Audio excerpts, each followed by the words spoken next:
dito ako sa sabi. Excuse me. Be! Po? Nangyari sa'yo? Ko po alam, sobrang hard ka ng balat ko. Nag-try ka naman magpagamot sa albular. Hindi ko sa albular, yung chemical mo. Hindi mo naman sigurado kung mapapagamot ka sa'yo. Hindi, mas maganda sa albularyo kasi maganda kapapagamot sa iyo. Eh, saan ko nga pwede yung albularyo? Ay, ito kilala ko malapit lang dyan. Kanto doon, yung dadalagay mo yan, tapos ang ano pa.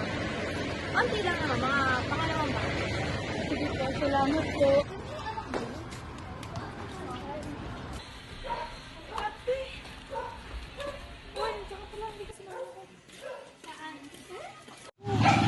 Ano ba ginawa mo? Sige po alam. Sabi mo mga natin mga dyan. Gusto din sa kanto. Gusto ko na sa albularyo dahil. Oo, kailangan mo na rin pumunta doon dahil hindi naman tayo ang lalanan niya nung... Sabi mo, tao po. Sino yan? Papa-albularyo lang po. Papa-albularyo. Ay po, magandang umaga po. Anong pinunta mo dito? Para po sana namin magpa-albularyo siya. Kasi po, na ano niya, baka pwede pong patingin. Sige, upo muna kayo.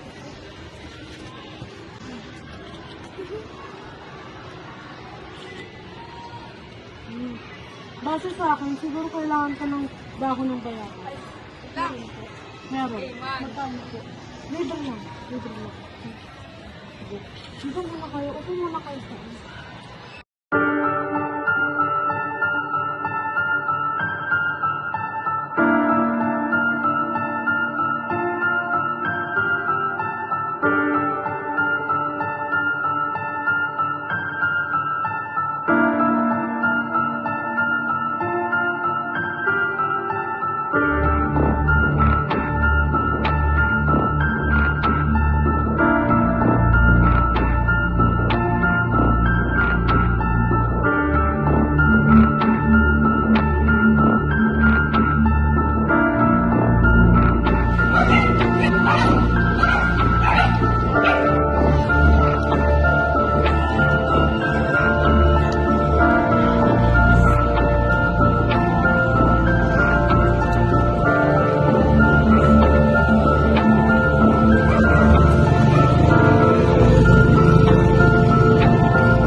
Pagkatapos po ng mga ilang araw, babalik na po ulit ng trabaho.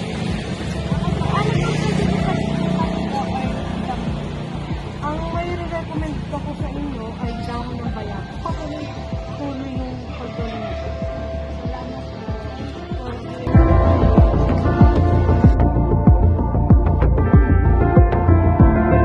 Hello po.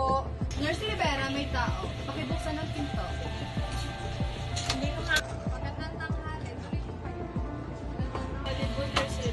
Ano nararamdaman mo nitong nakarang araw? Ba't ka nangangati?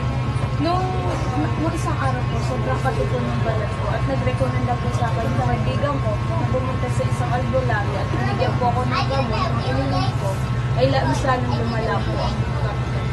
Ay naku, dapat hindi ka nagpapaniwala sa mga albularyong yan dahil hindi naman nag-aral ng medisina yan. Mas lalong lalala yung mga kati-kati nyo. Buti na rekomenda ka dito ni Justin. Oo nga po dahil sobrang lala na po ng katito ko.